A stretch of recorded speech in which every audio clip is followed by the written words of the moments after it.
स्वर्ग का सिंहासन संभालिए महाराज शुंभ, महाराज निशुंभ।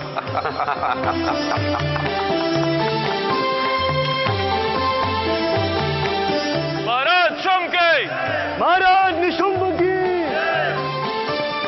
मित्रों, हमने जो कहा था वो कर दिखाया है। आज ये स्वर्ग हमारा है और हम इस देवलोक के स्वामी हैं। यदि आज हम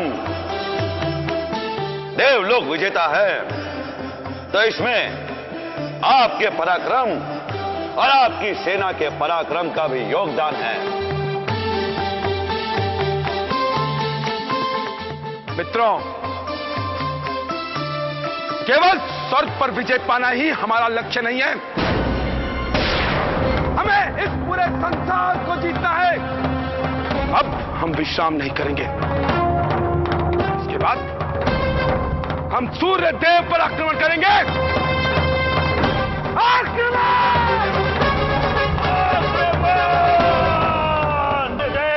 सूर्यदेव, सूर्यदेव बाहर आओ। बाहर निकलो सूर्यदेव, और हमारी अधीनता स्वीकार करो। हम तुम्हें ललकार रहे हैं, बाहर आओ।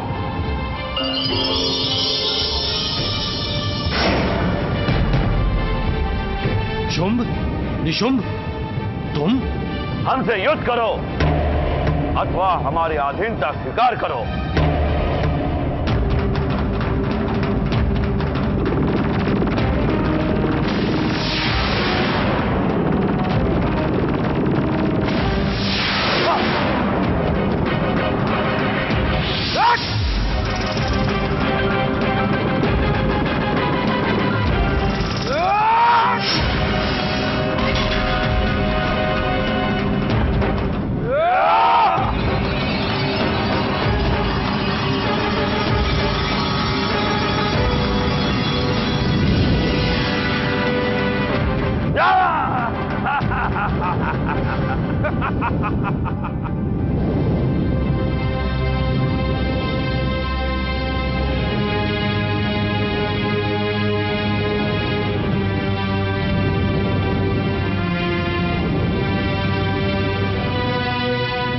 मैंने आपकी शक्ति देख ली है महाराज शुंभ, महाराज निशुंभ।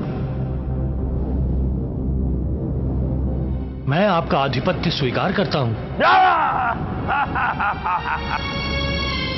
सूर्यदेव, आपका असुर सेना में स्वागत है और आज से हम इस पूरे त्रिलोक के स्वामी हुए। अब जब हम कहेंगे तभी तुम्हारा उदय होगा, और जब हम कहेंगे तभी ही तुम्हारा अस्त होगा। जैसी आपकी आज्ञा त्रिलोकीनाथ। तुम अभी और इसी वक्त अस्त हो जाओ, और जब तक हम न कहें तुम्हारा उदय नहीं होगा। जो आज्ञा।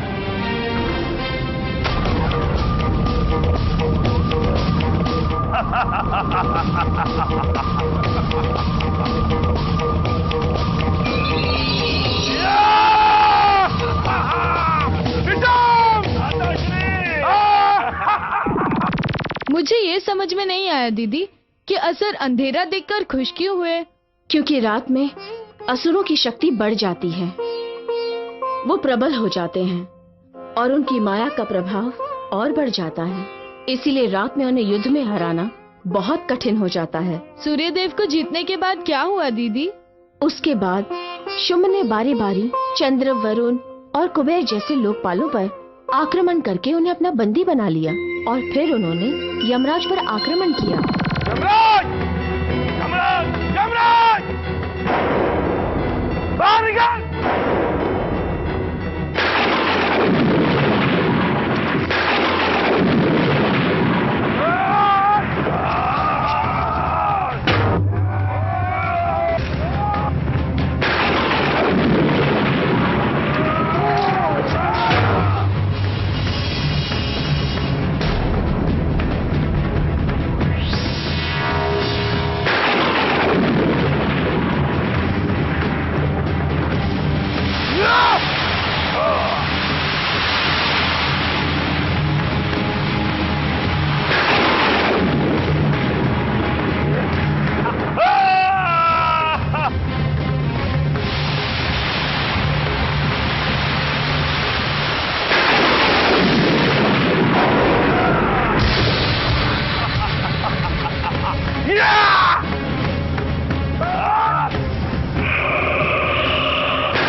महाराज शुंभ, महाराज निशुंभ, मुझे आपका आधिपत्य स्वीकार है।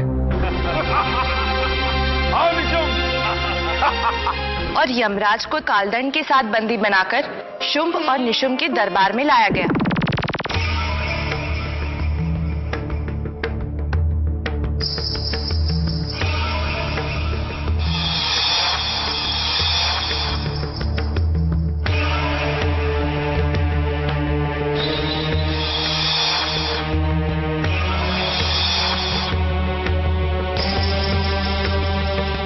दूसरों को मृत्यु में जकड़ने वाला यमराज आज स्वयं श्रृंखलाओं में जकड़ा हुआ है।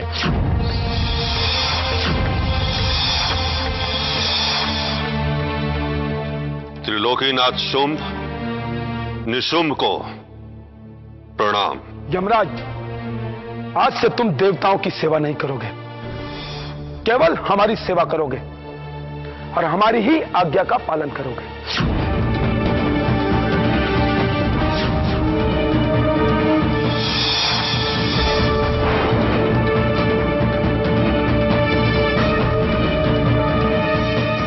जी त्रिलोकीनाथ, आज के बाद तुम एक भी असुर के प्राण हरण नहीं करोगे।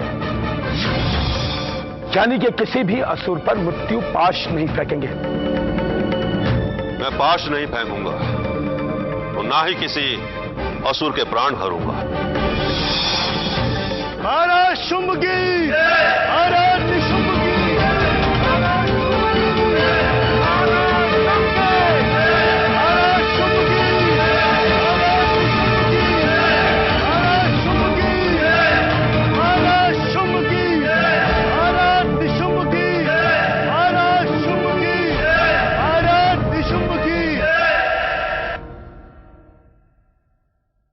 महाराज की जय हो।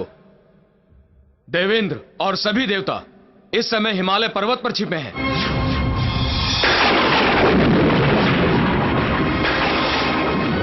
सैनिकों, जाओ जाकर ढूंढो उन सबको और उन सबको समाप्त कर दो। जाओ जाओ।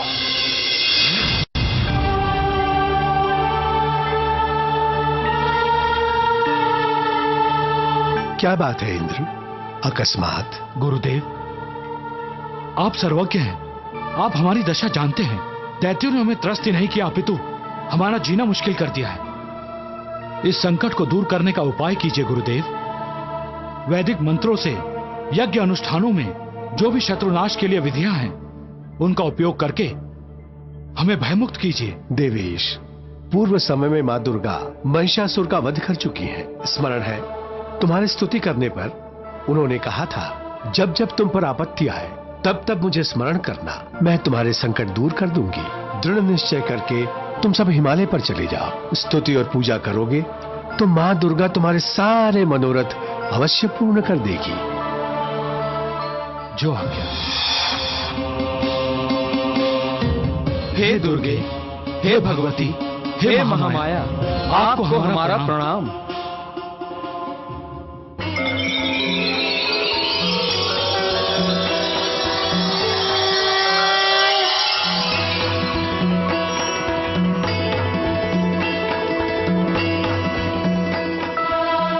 आदरणीय देवताओं, आपके मुख पर चिंता क्यों है? क्या संकट है? मुझे बताइए। जगत को नियंत्रण में रखने वाली हे करुणामयी देवी, हम आपकी शरण में आए हैं। दैत्य हमें बुरी तरह सता रहे हैं माता। हे जगदम्बे, शुंभ निशुंभ नामक दो दैत्य हैं जिन्हें वरदान प्राप्त है कि वो सिर्फ स्त्री के हाथों ही मारे जाएं। महाप्रतापी रक्तबीज और चंडमुंड भी हैं जिन्होंने स्वर्ग का राज्य छीन लिया है माते। अब इन देवताओं का कोई सहारा नहीं है। आप इनकी रक्षा करो मां दुर्गे। युग के आरंभ में आपने इस विश्व की रचना की थी अब दानवों से आप इस भूमंडल की रक्षा कीजिए। अभिमानी दानव जगत को पीड़ा पहुंचा रहे हैं माता। उनका विनाश करके जगत को सुख प्रदान करें।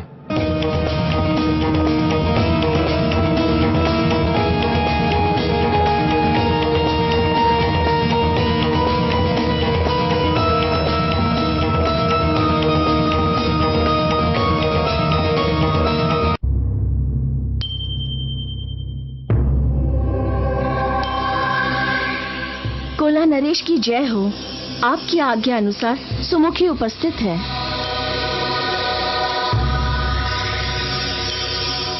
राजकुमारी सुमुखी, हमारे राज्य के नियमों के अनुसार राजा की आज्ञा न मानना, राज नियमों का उल्लंघन करना और किसी देशद्रोही का साथ देना सब दंडनीय अपराध हैं।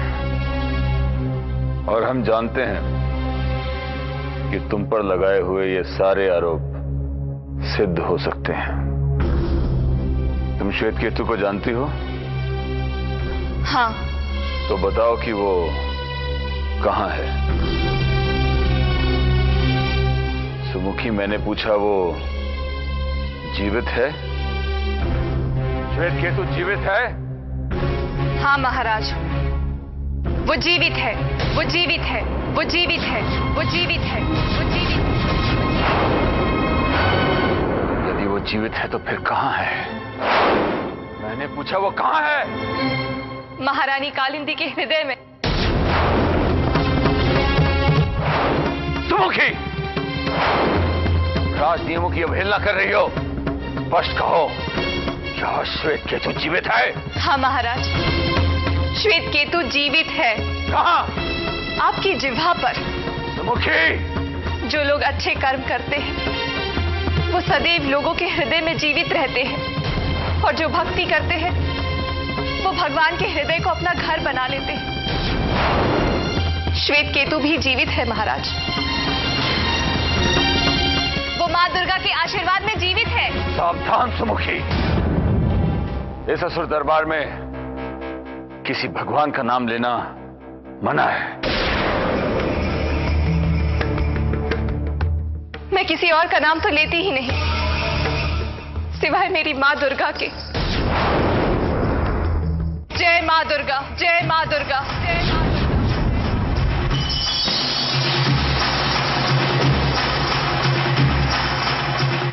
इस असुर दरबार में किसी भगवान का नाम लेना मना है।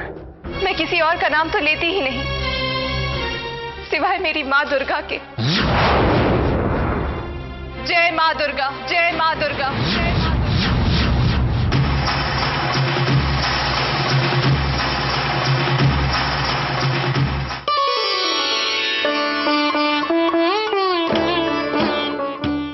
अरे श्वेतकेतु,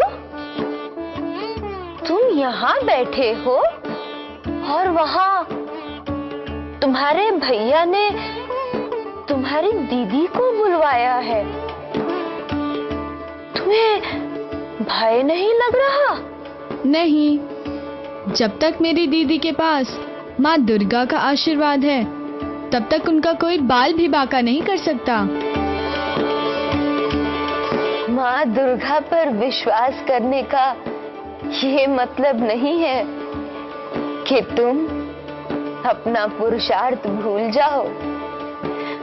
यदि तुम कर्म नहीं करोगे, परिश्रम नहीं करोगे, तो माँ दुर्गा से तुम्हें यश प्राप्त नहीं होगा। आप सही कह रही हैं। मैं जाऊंगा अपनी दीदी की रक्षा करने। अपने प्रयत्न और माँ दुर्गा के आशीर्वाद से मैं उन्हें कुछ नहीं होने दूंगा।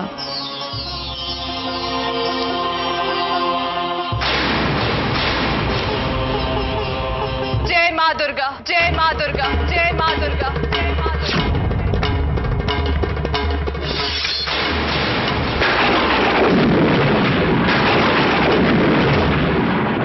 क्या वो कहां है? मेरी आंखों के सामने सदा रहता है मेरा भाई, मेरा प्यारा भाई।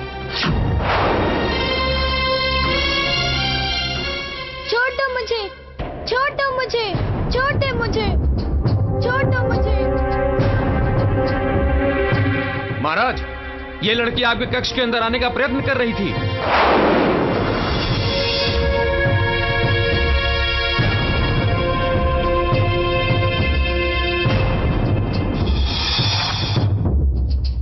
कौन है ये? महाराज, मैं आपकी सेविका की छोटी बहन हूँ। मैं आपको ये बताने आई थी कि मैंने महल के बाहर एक छोटे लड़की को छुपते हुए देखा था।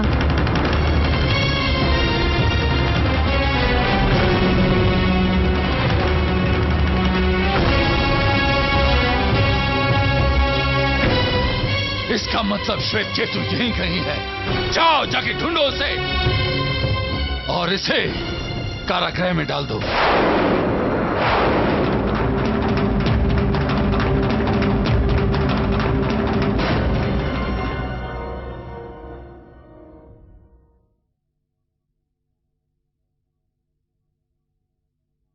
दीदी, दीदी। श्वेत केतु, तुम कहाँ थे? पता है मुझे तुम्हारी कितनी चिंता हो रही थी।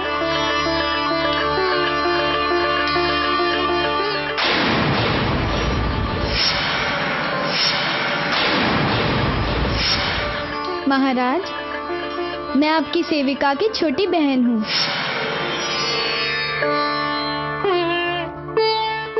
कुछ समझी दीदी?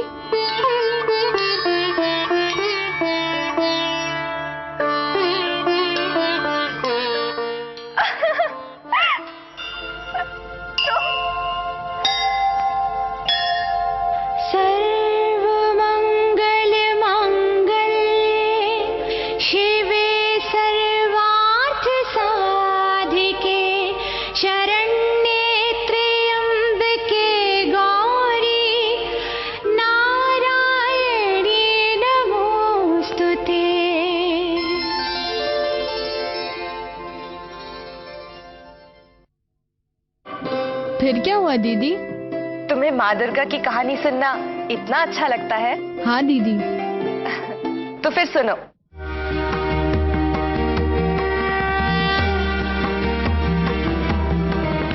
देवों की सुनकर स्तुति प्रकट हुई दुर्गा। देवों की सुनकर स्तुति प्रकट हुई दुर्गा। अपने तन से प्रकट की शक्तिमयी जगदम्बा। अपने तन से प्रकट की शक्तिमयी जगदम्बा। शक्तिमयी जगदम्बा। शक्तिमयी जगदम्बा। शक्तिमयी जगदम्बा। शक्तिमयी जगदम्बा। शक्तिमयी जगदम्बा।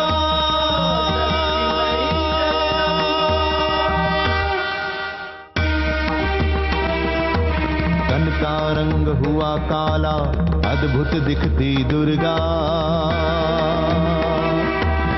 शक्ति से शक्ति प्रकट करके कालिका बनी दुर्गा। शक्ति से शक्ति प्रकट करके कालिका बनी दुर्गा। माँ कालिका बनी दुर्गा। माँ कालिका बनी दुर्गा। माँ कालिका बनी दुर्गा। माँ कालिका बनी दुर्गा।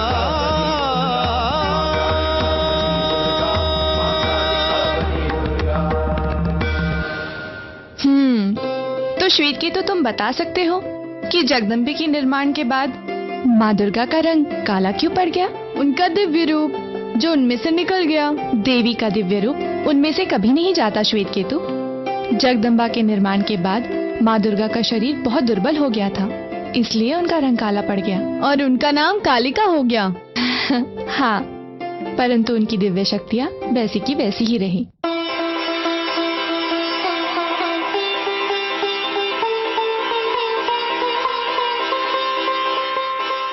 निर्भय होकर आप सब लोग देवलोक जाइए और अपना अपना कार्य संभालिए। शत्रु का संहार अब मैं करूंगी। आप सबका कार्य भली भांति पूरा करने के लिए मैं युद्ध स्थल में जाऊंगी। और जिन जिन दानवों ने आप सबको भयभीत किया है, शुंभ निशुंभ इत्यादि, उन सब का वध मैं करूंगी।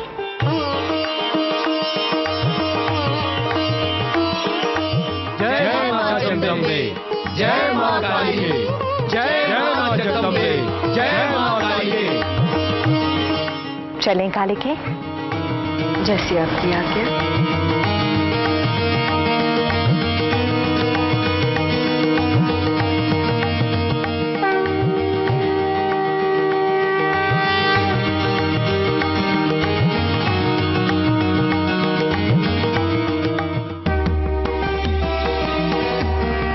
अद्भुत दिव्य स्वरूप में दिखती जगदम्बा, अद्भुत दिव्य स्वरूप में दिखती जगदम्बा। धन्य हुए सब देवता, जय जय बोले जगदम्बा।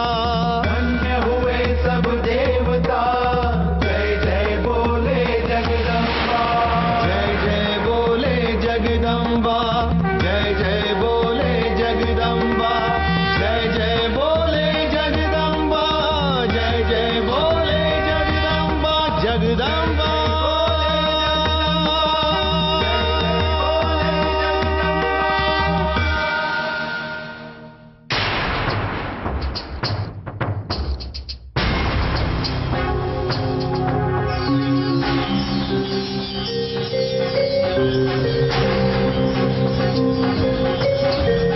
मुंड। हाँ चंड, मैं जो देख रहा हूँ, क्या तुम भी वही देख रहे हो? मैं तो सुंदर सुंदर युवतियों को देख रहा हूँ। यहाँ अकेले क्या कर रही हैं दोनों? लगता है हमारी प्रतीक्षा कर रही है।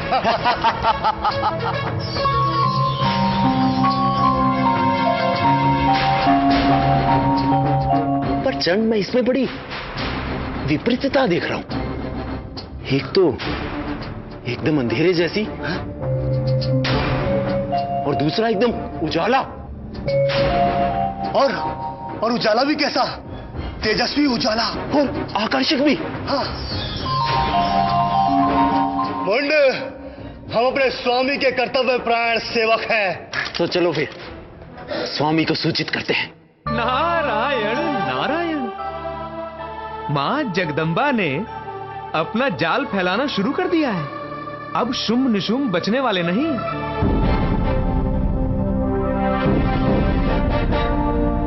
प्रणाम महाराज। चंड, मुंड, आसन ग्रहण कीजिए।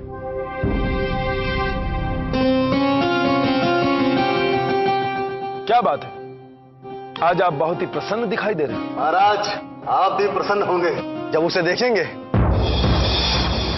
किसे? जिसे देख के कामदेव भी मोहित हो जाए। विश्व मोहिनी कहेंगे तो अतिशोक्ति नहीं होगी महाराज। पूरे देवलोक में और गंधर्व लोक में ऐसी स्त्री नहीं देखी। अब तनिक भी विलंब ना करें महाराज, उसे यहां लाकर इस राजभवन की शोभा को बढ़ा दीजिए। सुग्रीव को बुलाया जाए।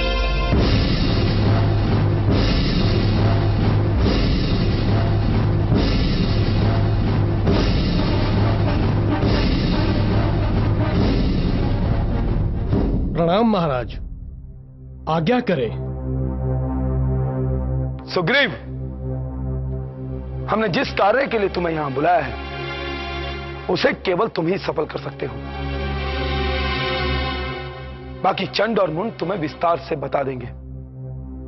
जाओ सुग्रीव, अपनी विनम्रता और अपनी मधुर वाणी का उचित उपयोग करो और उस विश्व सुंदरी को हमारे राजभवन की शोभा बढ़ाने के लिए राजी करो। जो आज्ञा महाराज।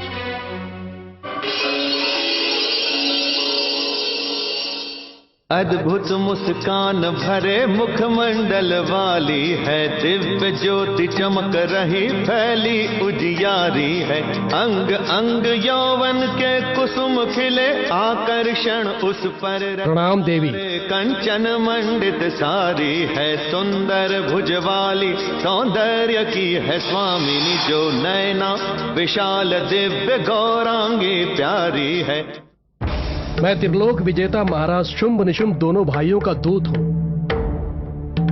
शुंभ निशुंभ? हाँ, देवताओं के परम शत्रु। उन दोनों शक्तिशाली भाइयों ने जब आपके रूप की प्रशंसा सुनी देवी, तो आप पर आसक्त हो गए। उन्हीं के शब्दों में कहूं तो देवी, तुम्हारे गुण हमारे हृदय में बस चुके हैं। हम आपके अधीन होकर आपके सेवक बन चुके हैं। हमारी पत्नी बनकर, तुम तीनों लोगों की स्वामिनी बनकर सर्वोत्तम सुख भोगोगी और सदा सौभाग्यवती रहोगी। सामर्थ्यशाली महाराज शुंभ को मेरा प्रणाम कर कहना कि आप जैसे गुणवान पति को खोजते हुए मैं हिमालय से यहाँ आई हूँ। मैंने बहुत सारे अत्यंत सुंदर गंधर्व, मानव और दानव और बलशाली पुरुषों को देखा है, किंतु कोई भी मेरी परख पर खरा नहीं उतरा। आपका वर्णन सुनने के बाद मेरे मन में उनको देखने की लालसा ने जन्म लिया है। आपके ही गुणों को देखकर हम आपसे विवाह करने के लिए उत्सुक हैं। जब मैं बालिका थी तो मैंने शपथ ली थी कि मैं उसी से विवाह करूंगी जो मुझसे अधिक वीर होगा और मुझसे अधिक पराक्रमी होगा। महाराज शुंभ को अपनी पराक्रम और अपनी वीरता का प्रमाण देने के लिए मुझसे युद्ध करना होगा। मुझसे युद्ध करना, मुझसे युद्ध करना, मुझसे युद्ध करना, मुझसे युद्ध करना।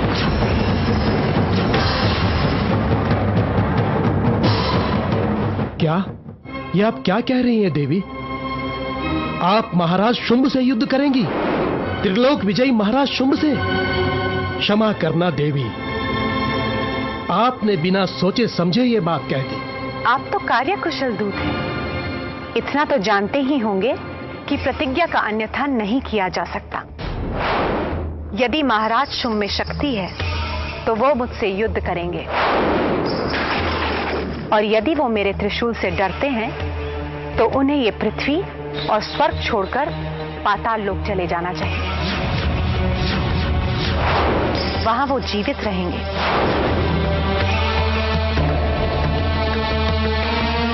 अपने स्वामी को मेरी ये बात आदर पूर्वक सुनाना।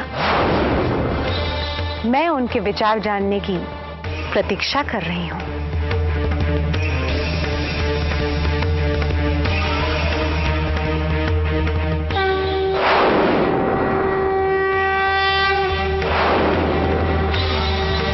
देखा देवेंद्र, देखा?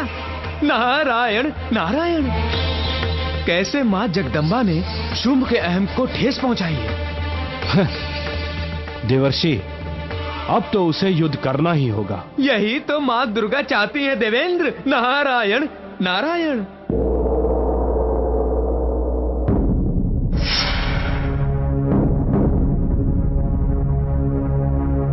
इस तरह शीश झुकाए क्यों खड़े हो सुग्रीव? हमें उस सुंदर स्त्री की प्रतिक्रिया जाननी है। अति शीघ्र बताओ, उसने क्या कहा? महाराज, मैं अभी तक चुप इसलिए खड़ा था क्योंकि उस स्त्री से मिलने के बाद मैं ये ना जान सका कि वो स्त्री निर्बल है या सबल। महाराज, उसके कथनानुसार वो आपसे युद्ध करना चाहती है। आपसे युद्ध करना चाहती है।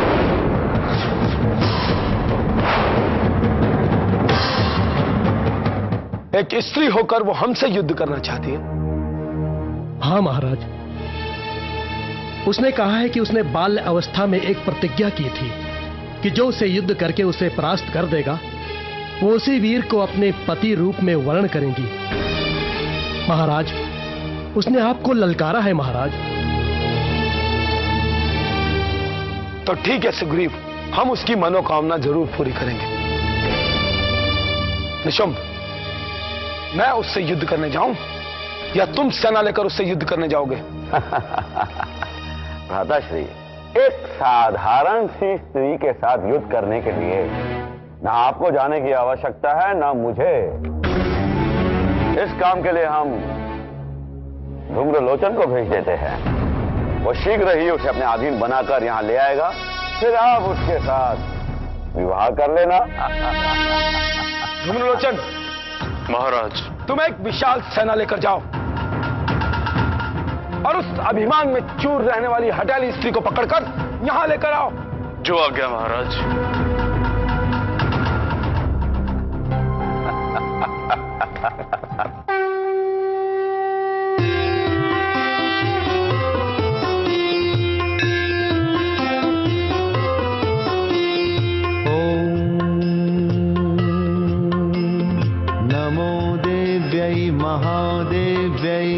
शिवायै सततं नमः। नमः प्रकृत्यै भद्रायै नियताः प्रणताः स्मतां। नियताः प्रणताः स्मतां। नियताः प्रणताः स्मतां। रौद्रायै नमो नित्यायै गौर्यै धात्रै नमो नमः। ज्योत्सनायै चेन्दुरूपिण्यै सुखायै सततं नमः। सुखायै सततं नमः। कल्याण्यै प्रणतां वृद्धयै सिद्धयै कुर्मो नमो नमः। नैऋत्यै भूभृतां लक्ष्मै शर्वाण्यै ते नमो नमः। शर्वाण्यै ते नमो नमः।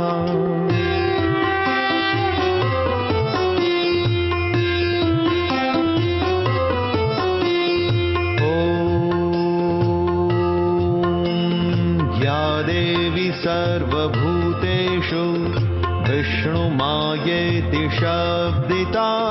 नमस्तस्यै नमस्तस्यै नमस्तस्यै नमो नमः। नमस्तस्यै नमो नमः। नमस्तस्यै नमो नमः।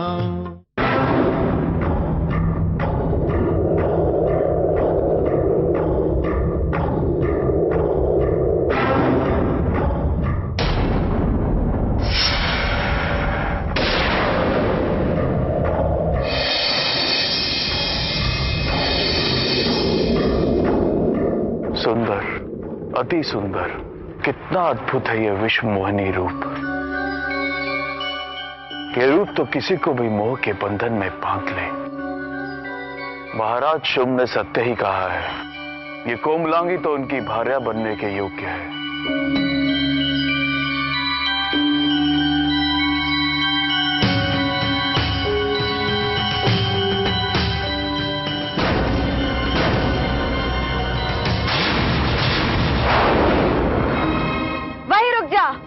अधम मूर्ख दानव,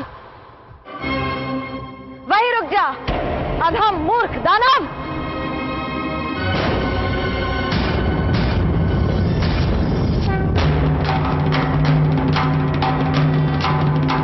तुम्हारा साहस कैसे हुआ इस पवित्र स्थान में आने का?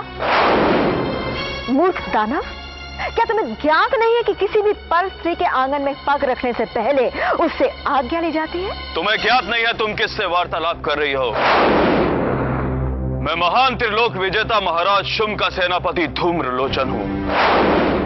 मैं आज्ञा लेता नहीं, आज्ञा देता हूं।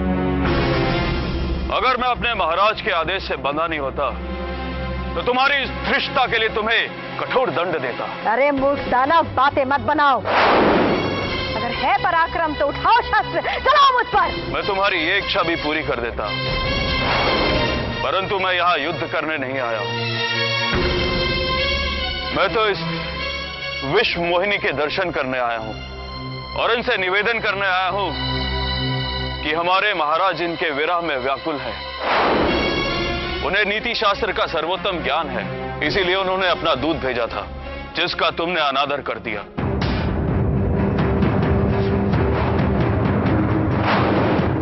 और महाराज के दूत का अनादर अर्थात महाराज का नाटक। अपनी बोली पर अंकुश रखो मूर्दानव। जानते नहीं हो तुम किससे बातें कर रहे हो? मैं भली प्रकार जानता हूं कि मैं किससे बात कर रहा हूं, और यदि तुमने अपनी दृष्टा बंद नहीं की तो मैं कठोर दंड दे सकता हूं।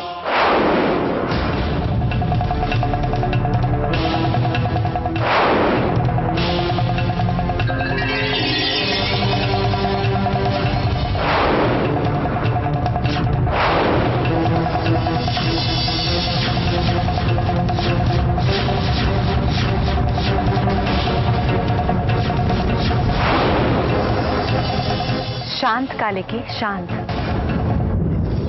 पहले हम इनके यहाँ आने का पूरा अभिचार्य तो सुन लें। बोलो धूम्रलोचन, बोलो तुम क्या कहना चाहते हो? हम तुम्हारी पूरी बात सुनेंगे। कितना अंतर है तुम में और इस कालिका में।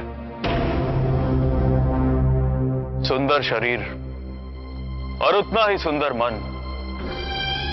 इसीलिए तो हमारे महाराज तुम्हारे प्रेम के वशीभूत हो गए। तो फिर तुम्हारे महाराज को हमारे पास यहाँ आना चाहिए था और मेरी शर्त के अनुसार मुझसे युद्ध करना चाहिए, मुझ पर विजय प्राप्त करनी चाहिए।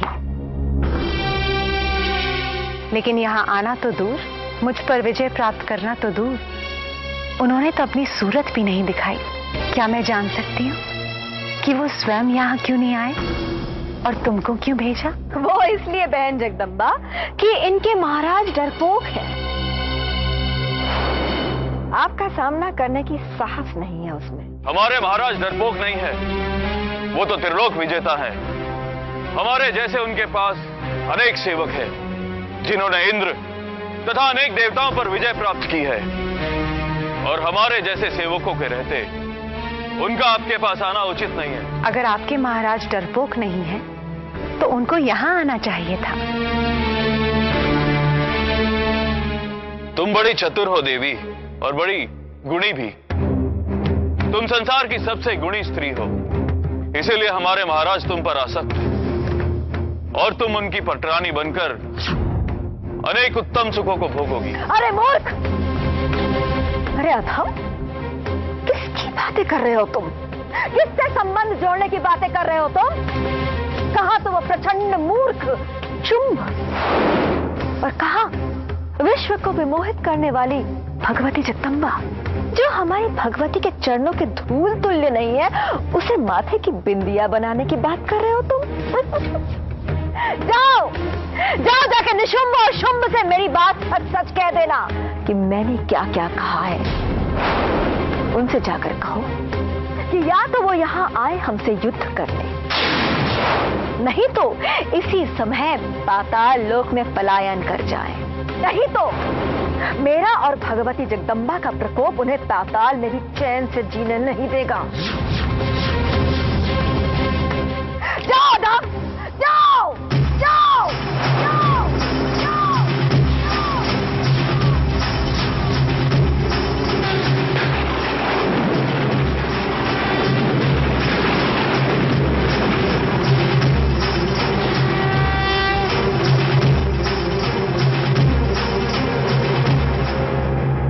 फिर क्या हुआ दीदी? माँ कालिका के गुस्से के प्रकोप से ब्रह्मांड कांपने लगा था, और उसके प्रभाव स्वरूप शुंभ और निशुंभ का सिंहासन भी डोल गया था। सारे दानवों में हाहाकार मच गया।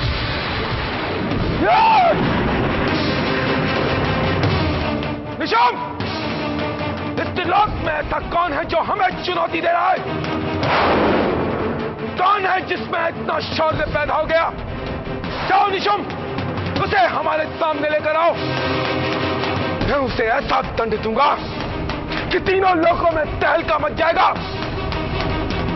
जाओ, उसे हमारे सामने लेकर आओ। मैं अभी उसे पकड़ कर लाता हूं। रुक जाओ, रुक जाओ, रुक जाओ। और तब गुरु शुक्राचार्य ने चेतावनी देते हुए शुंभ से कहा कि जिस भगवती देवी को वो अपनी भार्या बनाना चाहता है वो कोई और नहीं, भगवती जगदम्बा है, जो भगवती कालिका के साथ उसका विनाश करने आई है। परंतु अपने अहंकार में चूर होकर शुंभ ने अपने गुरु शुक्राचार्य से कहा, आप हमें त्रिलोकी के स्वामी को एक स्त्री के भय से मोह छोड़ने के लिए कह रहे हैं? कदापि नहीं गुरुदेव, ये कदापि नहीं हो सकता। और आप जिस भगवती जगदंबा की बात कर रहे हैं ना गुरुदेव, उसे तो हमारा सेनापति धूम्रलोचन कब का जीत चुका होगा। और वो अगर सीधी तरह यहां नहीं आएगी ना, तो वो उसे बलपूर्वक घसीट कर यहां ले आएगा।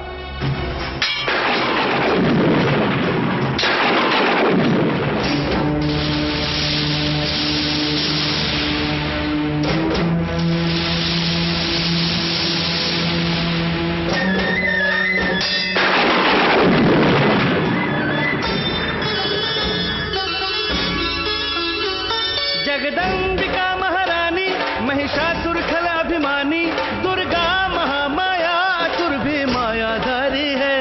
धर्म और पाप की शक्तियों में युद्ध भारी है। धर्म और पाप की शक्तियों में युद्ध भारी है। दुर्गा दुर्गा दुर्गा महादुर्गा।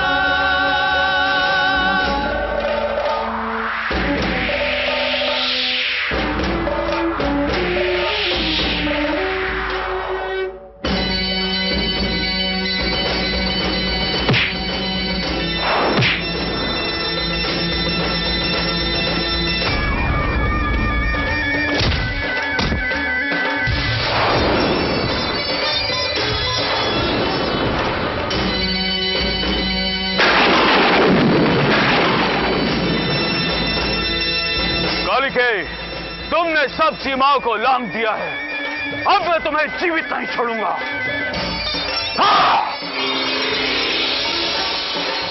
शस्त्र अनेक चला रहा है, रूप अनेक बना रहा है।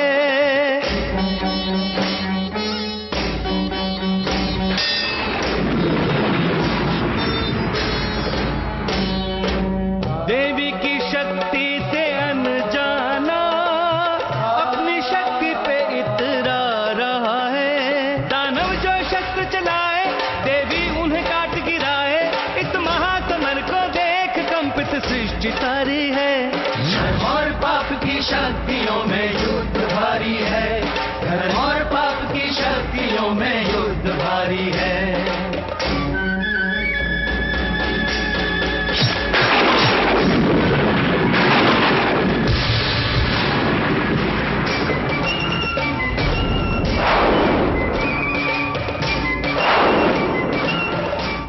ये युद्ध तुम नारियों के वश की बात नहीं है कालिका। नारी क्या कर सकती है क्या नहीं, ये तुम नहीं जानते धूम्रलोचन। आज तक मनुष्य नारी को कमजोर और अबला समझता आया है, पर अब मैं सारी सृष्टि को दिखाऊंगी नारी का पराक्रम, नारी का शौर्य। देख देख नारी की शक्ति, देख और सीख ले ये सबक कि नारी को दुर्बल समझने वाले हर पुरुष का ऐसे ही सर्वनाश होगा। देवी माता ने बड़ा न्याय किया है। दानव को अवसर क्षमा का दिया है।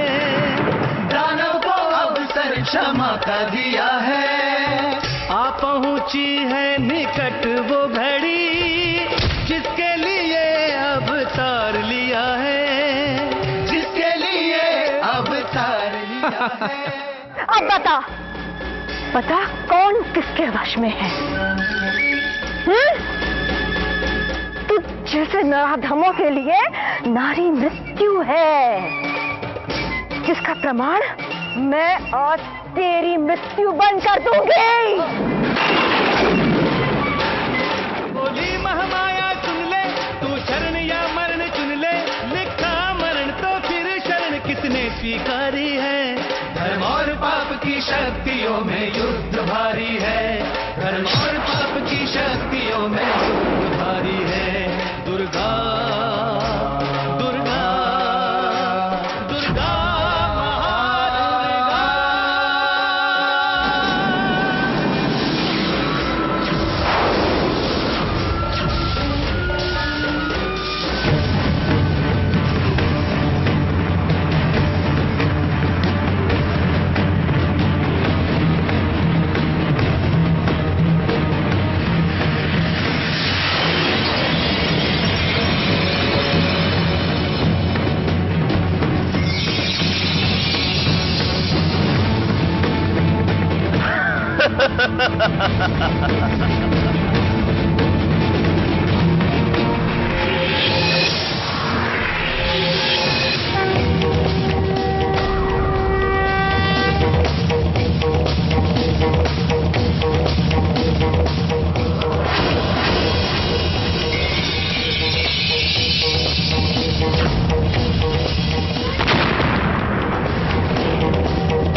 शक्ति दिखा दी अधम। अब मेरी शक्ति को देख। बच सकता है तो बच के दिखा अधम।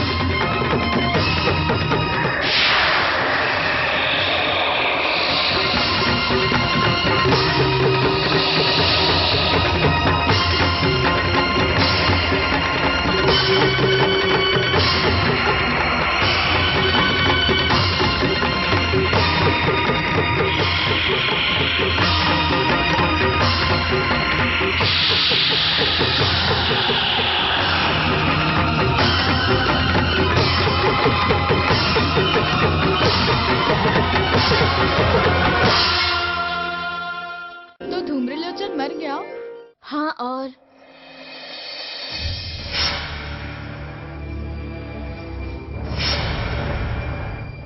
आपका ध्यान कहाँ है दीदी? तुम जल्दी से जाकर छुप जाओ। जाओ।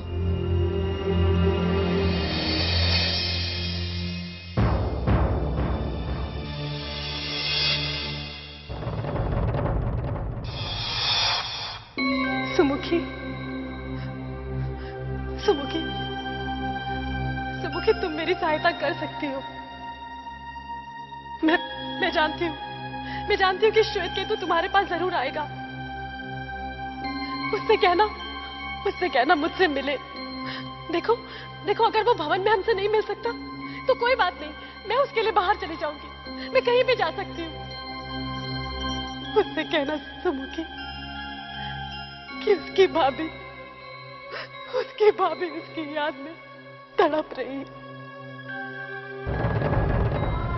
मैं नहीं रह सकती उसके बिना। अपने बच्चे को मैं जीवित देखना चाहती। मेरा श्वेत केतु।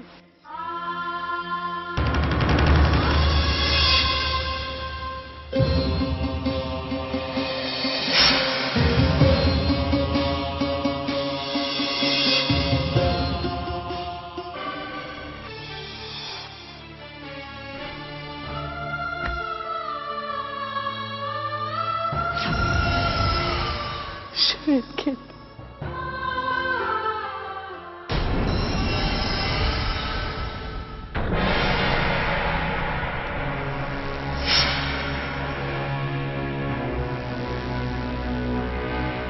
क्या हुआ कालिंदी?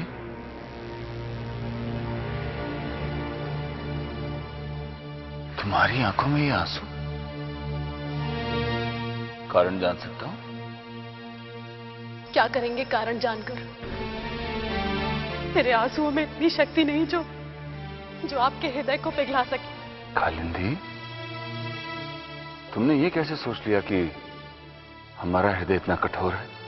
जो दिखाई दे रहा है उसे झुटलाया नहीं जा सकता।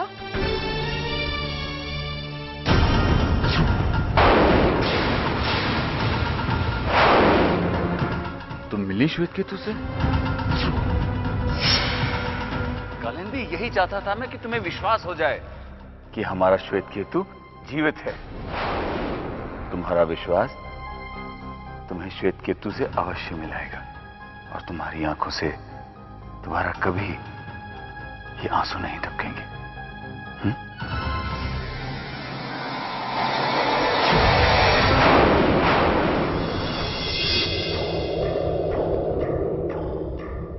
यदि श्वेत केतु जीवित है तो इसका प्रमाण मुझे केवल तुम्हारे द्वारा मिल सकता है कालिंदी।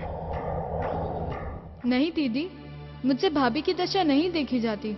मैं उनसे मिलने जाऊंगा। नहीं श्वेत केतु, तुम्हारी भाभी दिल की बहुत अच्छी हैं।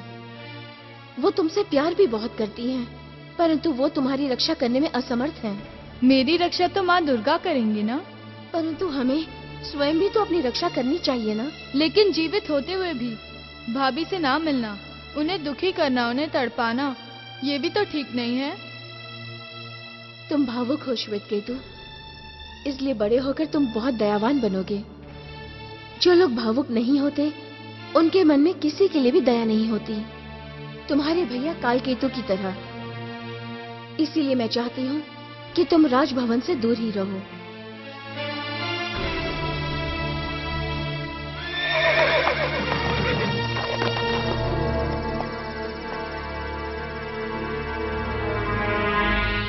ये तो राजवैद्य हैं।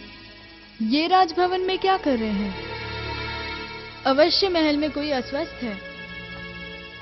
कहीं वो भाभी तो। श्वेत केतु, कोई आ रहा है, तुम जल्दी से जाकर छुप जाओ।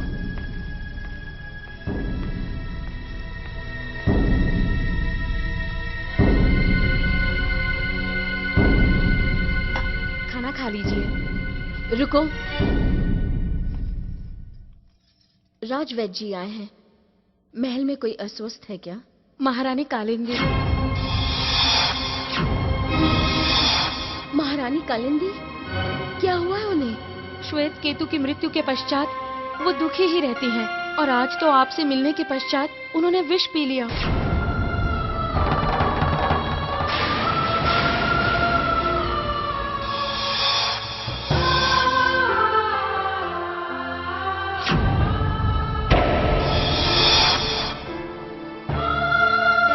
भाभी ने विष पी लिया? क्यों पिया भाभी ने विष? मैं उनके पास जा रहा हूँ। नहीं श्वेत केतु, तुम नहीं जाओगे। हो सकता है ये सेविका असत्य कह रही हो। इसमें उनकी कोई चाल हो सकती है ताकि तुम अपने आप को रोक न सको और राजभवन चले जाओ। तुम मत जाओ श्वेत केतु।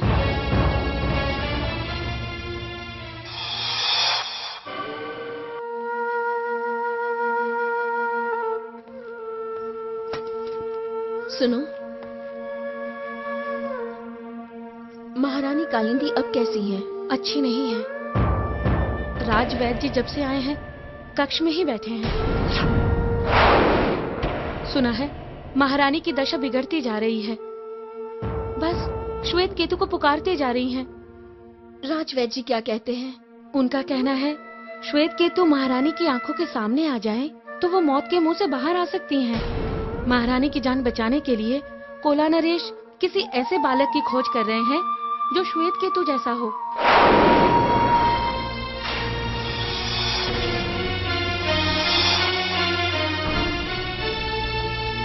श्वेत केतु महारानी की आंखों के सामने आ जाए तो वो मौत के मुंह से बाहर आ सकती है।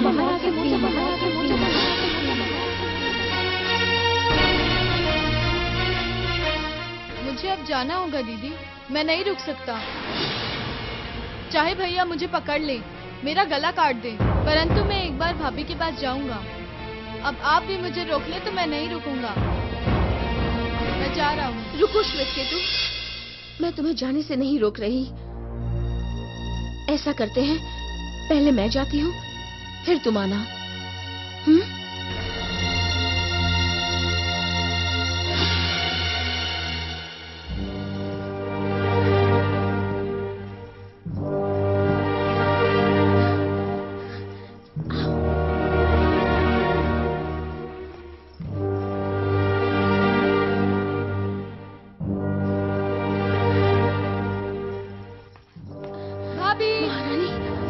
महारानी कालिंदी, भाभी मैं आ गया हूँ।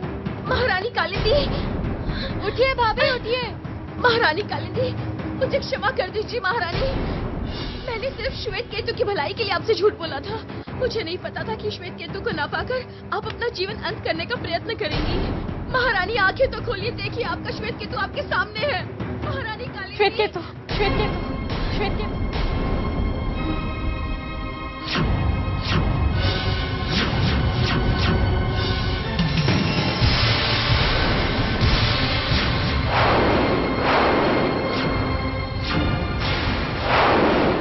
जीवित हो?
मैं जीवित को मृत और मृत को जीवित बनाता हूं। कालिंदी, तुमने कहा था ना कि श्वेत केतु मर गया। देखो, मैंने उसे जीवित कर दिया। तो ये सब आपकी चाल थी। मेरा नाम लेकर आपने श्वेत केतु को पकड़ने के लिए ये सब नाटक खेला। नाटक? एक असुरद्रोही को पकड़ने के लिए कोई भी नाटक वैध है। चलो असुरद्रोही। छोड़ दो श्वेत केतु, छोड़ दीजिए उसे। चलो श्वेत केतु, श्वेत केतु।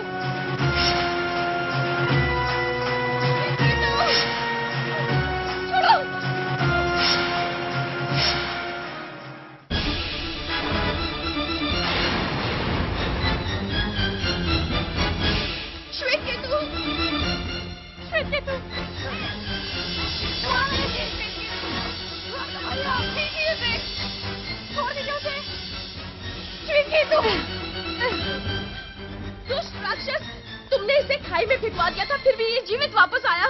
जीवित कैसे?